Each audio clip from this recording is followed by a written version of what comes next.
Bonjour, ok, nous sommes encore revenus. Cette fois-ci, c'est pour continuer avec la question numéro 16, des 7 et puis 18, comme nous l'avions promis. Alors, c'est toujours en contexte analytique et général. Passons directement à la lecture comme d'habitude.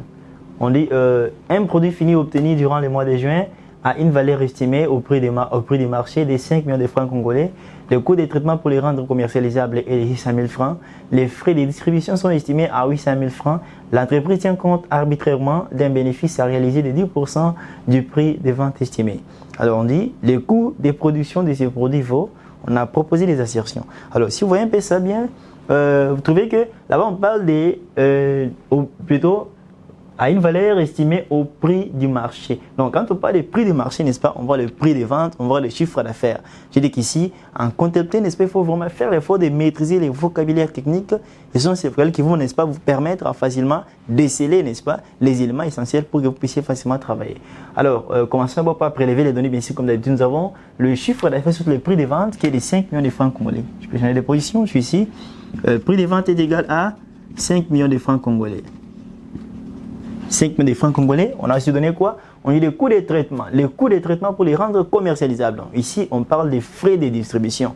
Ne l'oubliez pas. On appelle ça on peut aussi appeler frais de vente. Puis, frais de vente, soit on peut aussi appeler ça les frais de livraison. On dit les coûts de traitement pour les rendre commercialisables. Il s'agit, n'est-ce pas, des frais de distribution. Alors, et de 600 000 francs, les frais de distribution. Je dis ici, nous devons chaque fois maîtriser les vocabulaires techniques. C'est 600 000 francs. Nous avons les frais de distribution de 600 000 francs. On dit les frais de distribution, les frais de distribution sont estimés à, il y a encore d'autres frais de distribution encore. On peut encore mettre ça, frais de distribution, pour la seconde fois, sont de combien? De 800 000 francs. 800 000 francs. Tel que vous pouvez les voir. Donc il y a, si vous remarquez bien, il y a des frais de distribution. Il ne faut pas considérer seulement c'est éliminer l'autre nom. Tous les deux, n'est-ce pas, ils sont des frais. On a fait comme ça peut-être pour vous compliquer. Donc, ce sont les frais. On va les additionner. Alors, on dit l'entreprise tient compte arbitrairement d'un bénéfice à réaliser de 10% du prix des ventes. Alors, le bénéfice ou la rentabilité économique, bien sûr. La rentabilité économique, c'est 10%, n'est-ce pas, du prix des ventes. On le sait que la rentabilité frappe directement sur le prix des ventes. Au moins, s'il y a, n'est-ce pas, des indications montrant qu'il doit être frappé sur le prix des revient. Mais ici, on dit, donc, quand la rentabilité, n'est-ce pas, directement, doit frapper ça sur le prix des ventes. Alors, on dit, bien sûr, on a même précisé ici, les 10% du prix des ventes, on dit, les coûts de production de ces produits vaut, ici, n'est-ce pas, on cherche les coûts de production. Donc, il s'agit, n'est-ce pas, des coûts de production produits finis. C'est un produit, des produits finis, n'est-ce pas, qu'on a vendu. Donc, les coûts de production produits finis vendus. Alors, on peut aller là, l'inconnu. Le coût de production produit fini vendu, n'est-ce pas, est égal à combien? Alors, passons, n'est-ce pas, à la formule plus la solution. Alors, je sais très bien que nous devons d'abord commencer par énoncer la formule des coûts de production produit fini vendu. Le coût de production produit fini vendu est égal, n'est-ce pas, au coût des revient plus, plutôt, je peux aller comme ça, le coût des revient, n'est-ce pas, moins coût de distribution. S'il faut, n'est-ce pas, vous l'expliquer bien, je peux d'abord commencer par le coût des revient est égal, que je puisse vraiment montrer comment je dirais ça. Coût des revient est égal, coût de production produit fini vendu, n'est-ce pas, plus le coût de distribution. Coût de distribution, plus casse, si possible, s'il y avait, n'est-ce pas, le coût des autres sections. Mais si nous remarquons bien qu'il n'y a pas le coût des autres sections, c'est vide, il n'y en a pas. Alors, on continue. Nous avons là les coûts des productions produits finis vendus plus les coûts de distribution. Alors, je vais partir d'ici. Quand on parle des coûts des autres sections, on voit, n'est-ce pas, les coûts de la fonction, des fonctions auxiliaires. Ça, c'est une entreprise industrielle, bien sûr. Vous voyez, on parle des coûts de production. Alors, je pense, dans l'entreprise industrielle, nous avons 3 fonctions principales. La fonction approuve, la fonction production et puis la fonction distribution. N'est-ce pas? Et les autres fonctions-là, administratives, financières, ainsi de suite, sont des fonctions auxiliaires. Alors, je crois qu'elles sont encore les mêmes dans l'entreprise commerciale. Après, là-bas, nous avons aussi des fonctions principales, la fonction approuve et la fonction distribution. Alors, nous allons ici, on dit, dans ces cas, n'est-ce pas, il n'y a pas de casse, il n'y a pas de coûts des autres sections. Sinon, on devait mettre aussi plus casse là-bas. Alors, mais dans ces cas, il n'y a pas casse, donc inutile de le mettre. Alors, je pense à partir d'ici, on peut tirer, n'est-ce pas, la formule des coûts de production produits finis vendus. Là, le coût de production produits finis vendus est donné par la formule coût de revient, n'est-ce pas, moins coût de distribution. Là, ça nous donne le coût de production produit fini vendu. Et du coup, à partir d'ici, on pouvait directement remplacer, n'est-ce pas, pour trouver la réponse. Mais on trouve qu'il y a encore des problèmes parce que nous n'avons pas le coût de revient. Alors, impossible de retrouver le coût de production produit fini vendu. D'où nous devons maintenant penser comment retrouver aussi le coût de revient. Alors, on sait très bien que la rentabilité, c'est 10%. Cette rentabilité est frappée directement sur le prix de vente. Comme nous avons le prix de vente, on peut facilement frapper les 10% et trouver la rentabilité, donc que le bénéfice. D'où le bénéfice est égal à, n'est-ce pas, on dit, le bénéfice est frappé. Si vous voyez bien dans l'exercice, on dit d'un bénéfice à réaliser de 10% du prix de vente. Le prix de vente, c'est le chiffre d'affaires de 5 millions.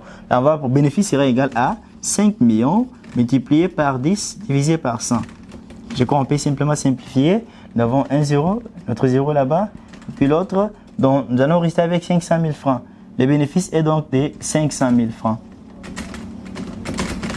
Le bénéfice étant de 500 000 francs. Je crois par ici, on peut facilement énoncer notre formule qui dit le coût de revient, n'est-ce pas, est égal à prix de vente moins bénéfice. Et je crois à partir d'ici, si nous remplaçons chaque élément par sa valeur, nous allons trouver le prix de vente de 5 millions moins bénéfice de 500 000 francs. Ça va nous donner donc un coût de revient de 4 500 000 francs. Alors, après avoir eu ce coût de revient de 4 500 000 francs, on peut facilement remplacer chaque élément par sa valeur et puis parvenir à retrouver directement les coûts de production produit fini vendu. Donc, je peux les faire à partir d'ici. Vous remarquez bien que nous avons les coûts de distribution. Je crois les coûts de distribution ici, n'est-ce pas, nous allons faire la sommation de ces frais de distribution. Nous avons les frais de distribution de 600 000 francs plus les frais de distribution de 800 000 francs. Ça va nous donner 1 400 000 francs. Donc, on peut dire le coût de distribution, n'est-ce pas, sera nous avons pris 600 000 plus 800 000. Ça va nous donner donc 1 400 000 francs. Ça, c'est le coût de distribution. Et je crois à partir d'ici, on peut remplacer et puis parvenir à la réponse. D'où le coût de production, produit fini, vendu, nous avons dit coût de revient. Le coût de revient est de 4 500 000 francs. 4 500 000 francs moins 1 400 000 francs. Mais un coût de distribution. Tu nous fais prendre directement la machine, je crois que ça va nous donner 3 100 000 francs. Nous avons 3 100 000 francs. C'est ça la bonne réponse. Là, on peut vérifier, n'est-ce pas, parmi les assertions qu'on nous a proposées, on trouve que c'est l'assertion 2. Numéro 16, assertion 2. Nous noircissons ici.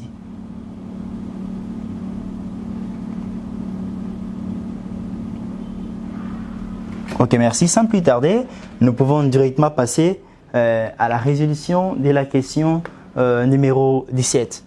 Et je crois que nous avons fini avec numéro 16. Je crois que je peux essayer, je peux l'effacer ici pour que je puisse avoir la place pour travailler le numéro 17.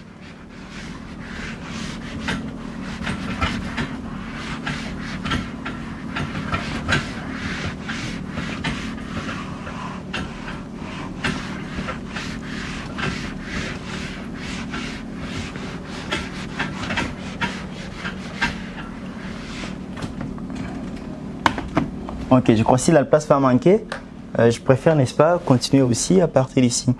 On dit la société Finlande, je peux lire, la société Finlande spécialisée depuis sa constitution dans la fabrication des sous-vêtements s'est lancée dans une stratégie de diversification de sa production au début des années N. Elle a produit et vendu 4 500 kg de sous-vêtements dont le coût de revient unitaire est de 200 francs. Elle a vendu d'abord 3000 kg avec un bonus de 14% pour une rentabilité globale de 20%. Le deuxième lot de sous-vêtements sera vendu au prix de. On a proposé des assertions. Je pense que c'est vraiment clair.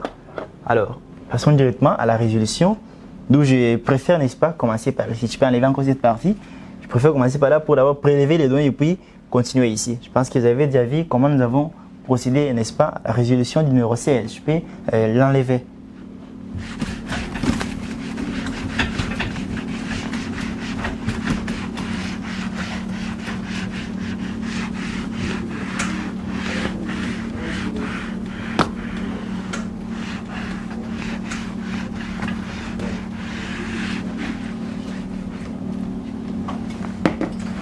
Ok, nous sommes au numéro 17. On nous dit, je peux lire, je peux d'abord prélever les données, obligé d'y aller, je vais juste prélever les données. On dit sous-vêtements, diversification, on dit elle a produit et vendu 4500 kg de sous-vêtements. Donc, ça, c'est la quantité totale produite ou soit vendue. La quantité totale vendue, c'est 4500 kg. La quantité totale vendue, 4500 kg de sous-vêtements.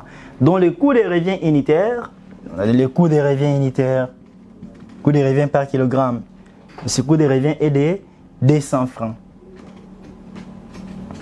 200 francs.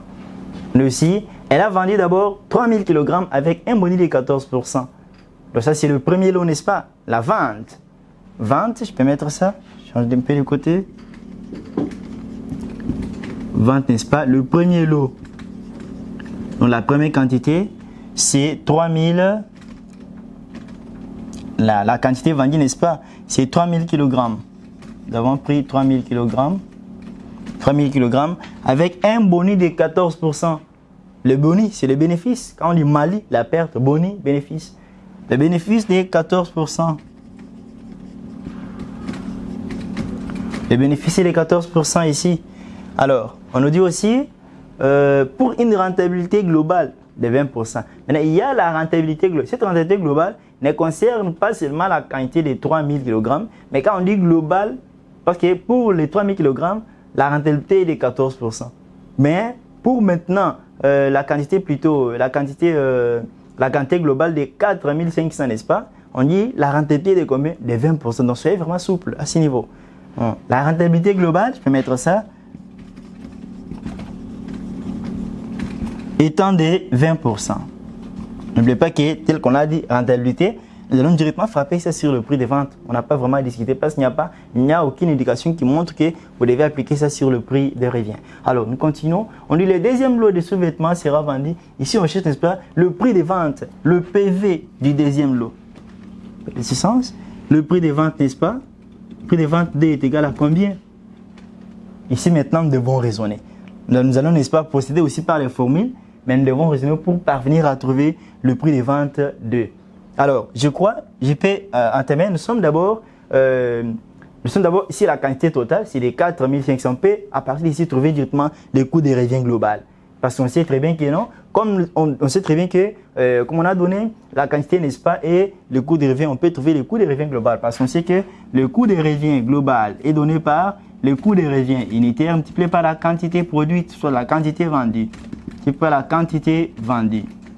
Alors, je crois à partir d'ici, on peut remplacer par sa valeur et puis parvenir à trouver la réponse. Donc, nous aurons 200 multiplié par la quantité de 4500.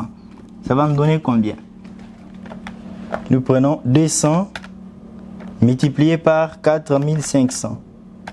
Nous aurons 900 000 francs. Le coût de revient global étant de 900 000 francs, donc continuons avec notre raisonnement. Nous avons déjà pris les données, alors je pense que nous allons juste nous focaliser ici. Alors, comme nous avons le coût de revient global de 900 000 francs, on peut encore continuer à raisonner. On dit la vente. L'entreprise a d'abord vendu le premier lot, n'est-ce pas ça, à 3000 kg. Mais avant d'entamer, n'est-ce pas, la vente, on peut trouver aussi le prix de vente global parce qu'on sait que la rentabilité globale est de 20%. Comme cette rentabilité globale, n'est-ce pas, étant de 20%, on peut facilement travailler à ce niveau-là et retrouver le prix de vente global aussi. Parce que, comme on dit, la rentabilité globale est de 20%, donc cette rentabilité doit être frappée, n'est-ce pas, sur le prix de vente. Je crois que si nous rentrons encore dans la notion que nous avons appris ici, on dit la rentabilité, n'est-ce pas, frappe sur le prix de vente. D'où on peut dire que c'est un pourcentage qui frappe sur une valeur, n'est-ce pas, inconnue, supérieure à la valeur connue. C'est le pourcentage en dehors. Et là, on peut appliquer la formule du pourcentage en dehors. Là, on peut facilement retrouver le prix de vente. À partir d'ici, on sait que le prix de vente sera donné par coût de revient fois 100 sur 100, n'est-ce pas, moins sur 100 moins pourcentage. Je crois à partir d'ici, on va facilement retrouver le prix des ventes. Parce que nous parlons, n'est-ce pas, des pourcentages en dehors. Pourcentage en dehors. Et vous remarquerez bien que j'avais souligné ici pour dire chaque fois que l'on parle de pourcentage en dehors, il y a les signes moins devant. Et chaque fois que l'on parle de pourcentage en dedans, il y a les signes plus devant. Donc ici, nous sommes dans les cas de pourcentage parce que ce pourcentage frappe sur le prix des ventes, mais qui est une valeur inconnue et qui est encore supérieure à la valeur connue qui est donc le prix des reviens. Je crois qu'on peut facilement remplacer km par sa valeur et retrouver d'abord le prix de vente global. Alors, on sait que le prix de vente, n'est-ce pas, global, je peux mettre G à côté là, sera donné par, je vais prendre le coût de revient. Je vais prendre 900 000 francs fois 100 divisé par 100 moins pourcentage, moins 20. Je crois que si je peux continuer, ça va me donner, je peux avancer à partir d'ici. Le prix de vente global sera donné par, nous allons prendre 900 000 fois 100. Je crois nous aurons, n'est-ce pas, 90 millions. 90 millions sur 100 moins 20 nous donne 80. Je crois qu'on peut simplifier, n'est-ce pas? Si nous simplifions, nous restons avec 9 millions. N'est-ce pas? Nous allons prendre 9 millions divisé par 8. 9 millions divisé par 8, ça va nous donner, n'est-ce pas, 1 125 000 francs. 1 125 000 francs. Ceci est donc le prix de vente global. C'est le prix de vente global. Je pense qu'on peut continuer. Alors, nous continuons en disant, après avoir trouvé ces prix de vente global, on peut continuer avec notre raisonnement. Parce qu'à ce niveau, on dit la vente. N'est-ce pas? On peut directement entamer le premier lot. Au premier lot, l'entreprise a vendu 3000 kg, n'est-ce pas, avec un bénéfice de 14%. Nous allons encore appliquer la même procédure pour parvenir à trouver aussi le prix de vente au premier lot. Et je crois que comme nous avons la quantité qu'on a vendue et nous avons un seul prix unitaire, n'est-ce pas, qui est applicable pour les 4600 kg, on peut encore l'appliquer ici pour parvenir à trouver le coût de revient, n'est-ce pas, au deuxième lot. Alors, je crois que le coût de revient au premier, le coût de revient global nous a permis de trouver le prix de vente global. Alors cette fois-ci aussi, nous allons appliquer les coûts de revient, n'est-ce pas? Nous allons appliquer à partir des bénéfices, n'est-ce pas? Et la quantité qu'on a vendue au deuxième lot, on va retrouver, n'est-ce pas, les coûts de revient au premier lot. La quantité vendue au premier lot, ça nous permettra de trouver les coûts de revient au premier lot. Alors je crois à partir d'ici, nous sommes sur la vente, le premier lot. Nous sommes au premier lot. Alors, je crois à partir d'ici, comme on a vendu 3000 kg, comme l'avons déjà dit ici, coût de revient est égal à, n'est-ce pas, un coût de revient du premier lot, bien sûr, est égal à coût de revient unitaire fois quantité vendue. Le coût de revient unitaire est toujours de 200, il ne change pas. Et toujours pas la quantité qu'on a vendue au premier lot est de combien? De 3000. La quantité est de 3000 que vous pouvez le voir là. C'est 3000. Alors, nous allons mettre 3000. Je crois que si nous allons multiplier, n'est-ce pas, nous aurons 600 000 francs. Donc, le coût de revient, n'est-ce pas, au deuxième lot étant de 600 000 francs. On peut encore appliquer la formule, bien sûr, la formule des pourcentages en dehors et parvenir, n'est-ce pas, à retrouver le prix de vente du premier lot. On peut facilement aussi appliquer le même raisonnement pour retrouver le prix de vente, n'est-ce pas, au premier lot. Parce qu'on sait que le bénéfice, n'est-ce pas, est de 14%. Si vous allez quand même bien voir là-bas, quelque part on a dit, elle a vendu d'abord 3000 kg avec un bonus, n'est-ce pas, de 14%. Ce bonus, n'est-ce pas, c'est 14%, ça frappe, c'est une rentabilité qui doit directement frapper sur le prix de vente. D'où on va faire, nous appliquons toujours la pensée sur la formule des pourcentages en dehors. D'où on sait que le prix de vente, n'est-ce pas, 1 sera donné par le coût de revient, n'est-ce pas, multiplié par 100 divisé par 100 moins pourcentage. Et un pourcentage, n'est-ce pas, en dehors, qui est frappé toujours sur une valeur inconnue supérieure à la valeur connue. Alors si on va remplacer chacun par sa valeur ici, nous aurons les coûts de revient que nous avons déjà trouvé de 600 000 francs. Nous avons 600 000, n'est-ce pas, multiplié par 100 divisé par 100 moins pourcentage. Donc le pourcentage est de 14, moins 14. Donc ici nous aurons 60 millions divisé par 86.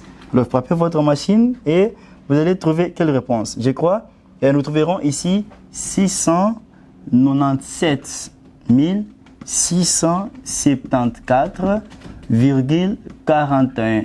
Il y a aussi 8. Si nous arrondissons, nous aurons 697 674,42 francs. Alors ça c'est le prix de vente, n'est-ce pas, au premier lot. Après avoir trouvé ce prix de vente au premier lot, on sait que pour trouver le prix de vente global, on va faire le prix de vente 1 plus le prix de vente 2. Nous, n'est-ce pas, on demande le prix de vente 2. Moi, je n'avais pas du tout préféré d'abord mettre la formule du prix de vente parce qu'il fallait d'abord raisonner, n'est-ce pas? Comme ça, pour parvenir à arriver à un tel raisonnement plutôt, ou aboutir à une telle formule. Alors, je pense à partir d'ici, on peut facilement trouver le prix de vente de le PVD, n'est-ce pas, sera donné par le prix de vente global moins prix de vente 1. Alors, à partir d'ici, on peut remplacer ce par sa valeur. Donc, le prix de vente global a été déjà retrouvé. Il est donc de 1 125 000 francs. 1 125 000 francs. Nous allons faire ça moins le prix de vente 1 que nous venons de retrouver de 697 674,42. Ici, va nous donner combien? Frappez votre machine rapidement et trouvons la réponse. Nous avons 1 125 000, n'est-ce pas, moins 697 674,42. Ça nous donne combien? Ceci va donc nous donner 427 325,58 francs. Alors, je crois que c'est ça la réponse. Si nous pouvons arrondir à ce niveau, n'est-ce pas? Nous aurons 427 325, ici nous avons 8, n'est-ce pas? L'arrondissement, nous avons 6. Et je crois qu'on peut mettre 0 derrière et c'est ça la bonne réponse. Du coup, à partir d'ici, si nous allons vérifier dans les réponses qu'on a proposées, on trouve que c'est l'assertion de 427 325,60. C'est la bonne réponse. Alors, on peut lire, c'est la question numéro 17, assertion 2. C'est ça, 427, numéro 17, assertion 2. Okay, merci. Je crois, pour ne plus, n'est-ce pas, tarder, nous passons directement à la résolution de la question numéro 18, qui est donc la dernière. Alors, si je peux lire, on dit l'entité économique fournit les renseignements, de sa comptabilité ci-après. On dit coût d'achat des marchandises vendues 360 000 francs, remise obtenue 45 000 francs, stock initial marchandises et stock final marchandises respectivement de 40 000 francs et 80 000 francs. Les totaux primaires du tertiaire, donc les tableaux de reclassement des charges indirectes. Et donc nous avons les frais à preuve, c'est 90 000 francs. Les frais des centres de distribution, 60 000 francs. Et les frais des centres d'administration, c'est 50 000 francs. On dit les frais directs d'achat se montent à 70 000 francs. Le prix d'achat brut des marchandises vaut, ici on nous demande le prix d'achat brut. Je crois, je peux effacer ici pour prélever d'abord les données.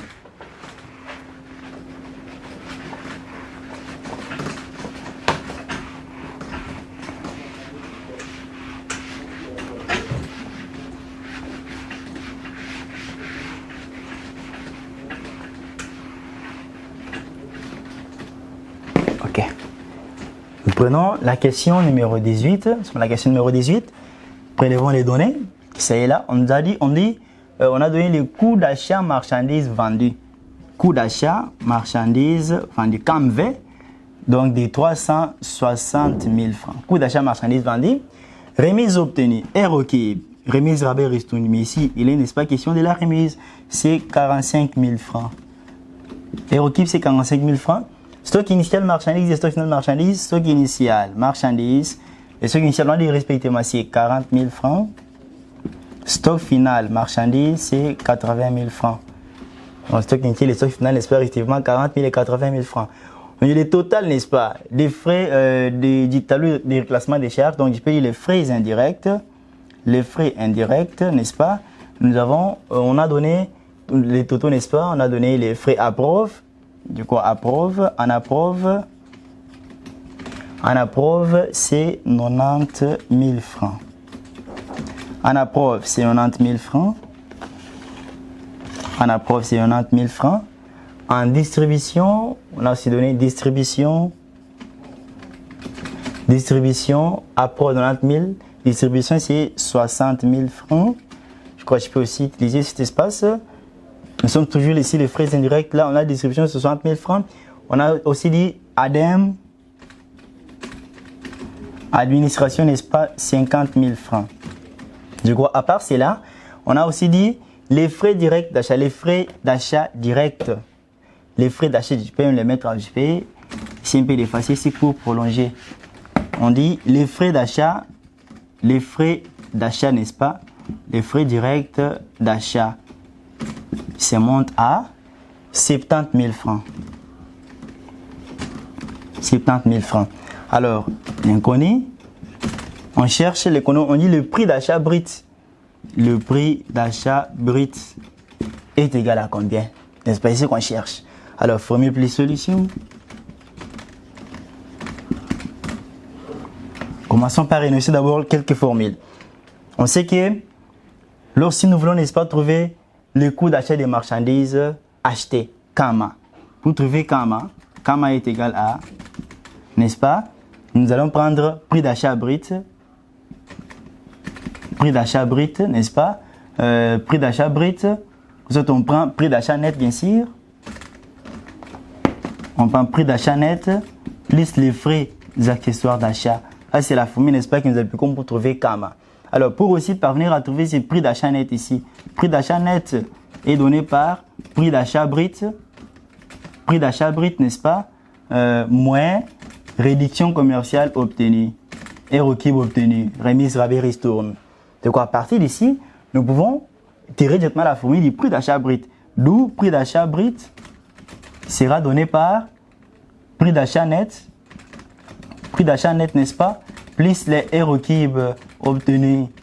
C'est avec ça, n'est-ce pas, que nous allons retrouver le prix d'achat brut. Alors, je crois que ce n'est pas fini. Après avoir trouvé ces Kama ici, on va aussi penser, n'est-ce pas, à retrouver le KMV, coût d'achat marchandises vendues, qui est donné par, n'est-ce pas, Kama, coût d'achat marchandises achetées, plus le stock initial, les marchandises, n'est-ce pas, moins stock final, je crois. Et on vérifie d'abord, c'est une entreprise commerciale, bien sûr. Alors, moins stock final. Je crois à partir d'ici, nous allons, n'est-ce pas, essayer de remplacer chaque élément par sa valeur pour parvenir à trouver la réponse que nous cherchons. Alors, je crois, je peux effacer une partie ici pour que je puisse avoir l'espace où c'est laquelle travailler.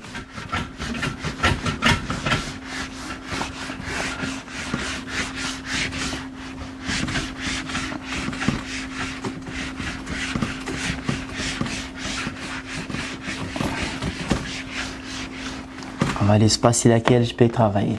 Alors, je crois, nous continuons avec le raisonnement. Commençons par ici, n'est-ce pas, en remplaçant, nous commençons, n'est-ce pas, du bas vers le haut. Nous remplaçons chaque élément par sa valeur pour parvenir à retrouver ce que nous cherchons. Alors, il faut d'abord vérifier. Dans l'exercice, nous avons les KMV est déjà là. Nous avons Kama n'est pas là, il n'est pas là, c'est une inconnue.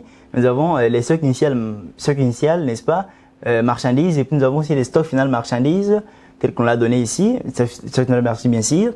Je crois l'inconnu, n'est-ce pas, reste c'est Kama que nous allons d'abord retrouver aussi.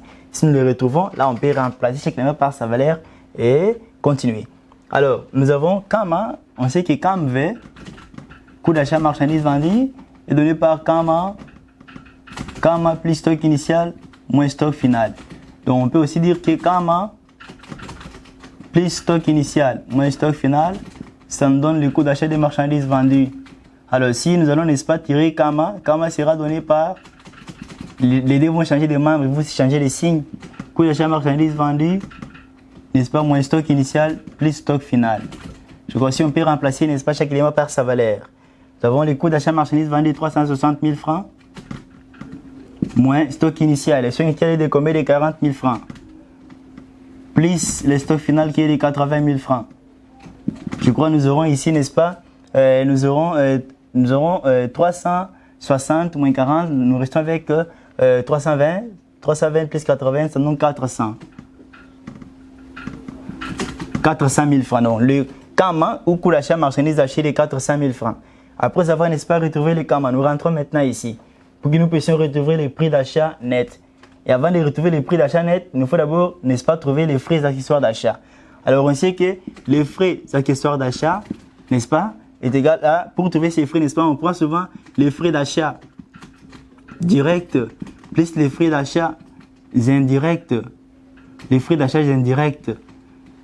Et je vais vous montrer que les frais d'achat, n'est-ce pas, directs sont directement liés à l'opération qu'on a faite, bien sûr. Et sont quelque part là, c'est 70 000 francs. Parce qu'on a dit, les frais directs d'achat, c'est moins à 70 000 francs. Mais on nous dit aussi que les frais indirects maintenant, quelque part là, on a dit, je peux voir quelque part là, on a dit, ok, bien sûr, les totaux primaires du TRC, établi de reclassement des charges indirectes, donc il s'agit des frais indirects ici. Eh bien, suivi, n'est-ce pas? Frais à preuve, 90 000 francs. Frais des centres de distribution, 60 000, puis frais des centres ADEME, c'est 50 000 francs. Mais distribution et ADEME ne nous concernent pas. Ce sont les éléments de distraction. Alors, on n'a pas vraiment affaire avec ces éléments. Nous allons juste nous atteler sur les frais. Parce que la preuve, c'est l'achat. Donc, l'approvisionnement, c'est l'achat. Donc, les frais, n'est-ce pas, d'approve constituent donc les frais, bien sûr. La fonction approvisionnement constitue donc les frais d'achat indirects. Donc, quand on parle des frais indirects, ce sont les frais qui doivent d'abord passer par les tableaux de reclassement des charges pour leur imputation au coût et coût des reviens. D'où ici, lorsqu'on parle des frais d'achat indirects, nous allons voir, n'est-ce pas, les frais d'achat, n'est-ce pas, les frais de la fonction approve. Ce sont ces frais-là que nous allons considérer comme étant les frais d'achat indirects. On prend les frais de la fonction approve. Alors, je crois que c'est ça, c'est 90 000 francs. D'où, qu'est-ce qu'on va faire? Les frais d'achat direct, qui sont donc des 70 000 francs, plus, n'est-ce pas, les frais d'achat indirects, 90 000 francs, vont donner, n'est-ce pas, les frais accessoires d'achat d'une valeur de 160 000 francs. 160 000 francs.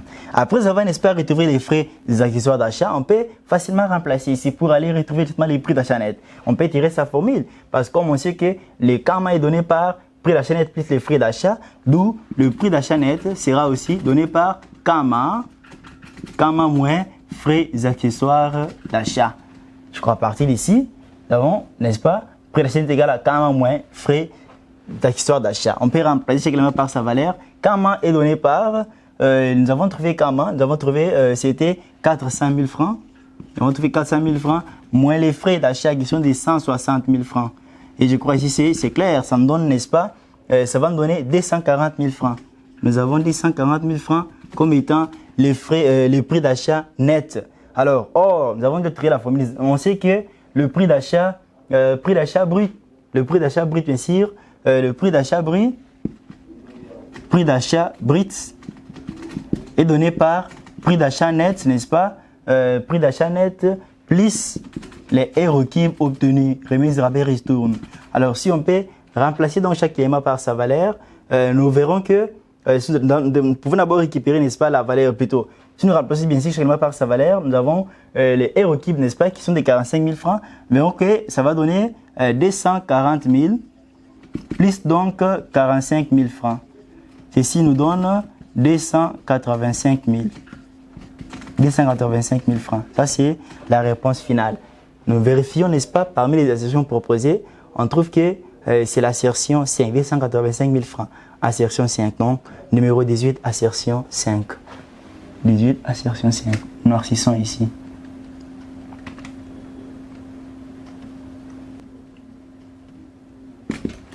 Ok, je crois, avec ceci, n'est-ce pas, nous avons donc fini pour aujourd'hui.